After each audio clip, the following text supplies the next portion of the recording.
नीमच में जयस का धरना तीसरे दिन भी जारी रहा। संगठन ने तरोली निवासी हेमराज भील को वन अपराध मामले में बिना ठोस जांच फंसाने का आरोप लगाया है। डीएफओ एसके अटोदे और एसडीओ दशरथ अखंड ने मौके पर पहुंचकर चर्चा की और लिखित शिकायत देने को कहा, लेकिन जयस ने दोबारा आवेदन देने से इनकार कर दिया। लंबी बहस के बाद भी कोई निर्णय नहीं हुआ।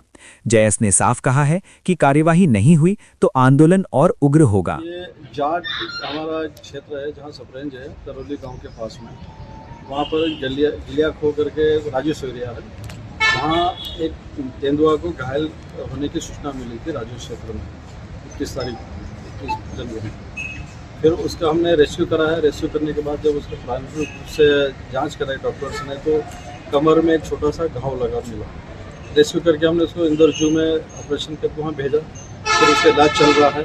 जब हमें ये शंका हुई कि यह घाव प्राकृतिक नहीं है तो मैंने एक एसआईटी गठित करी एसडीओ साहब की अध्यक्षता में, रेंज अफसर एसडीओ साहब और दूसरे सदस्य, कि ये क्यों हुआ और इसके यदि कोई शिकारी प्रकरण है शिकार का तो आप इसकी जांच करें। तो एसडीओ साहब ने टीम गठित करके मुखबिर तंत्र तैयार किया। मुखबिर तंत्र के बाद इनको सूचना मिली कि साहब इसमें संदिग्ध है।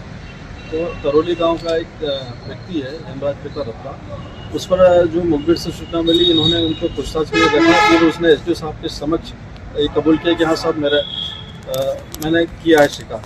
जब उसकी तलाशी ली गई उनके घरों के एसडीओ साहब और परिषद अधिकारी जावद ने, तो उसके घर तीतर पकड़ने के फंदे मिले और क्लच वायर मिला, प्लस बंदूक मिली।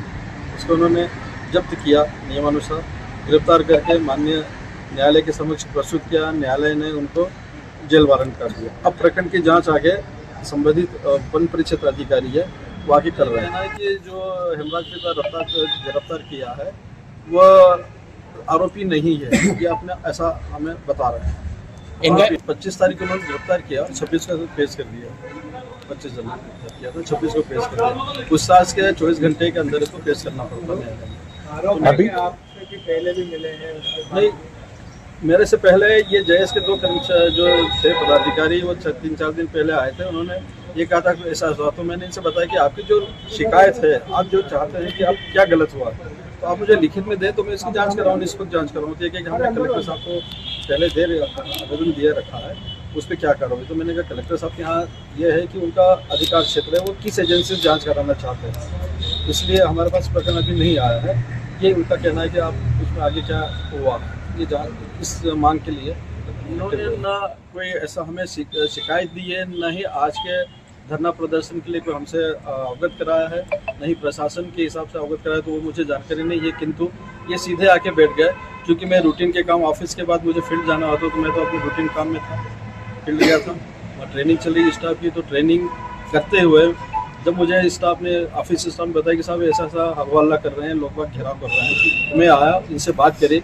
बात करने के बाद अभी भी ये कि क्या शिकायत है कोई लिखित में हमको अवगत नहीं करा रहे हैं, सिर्फ ये मौखिक बात कर रहे हैं।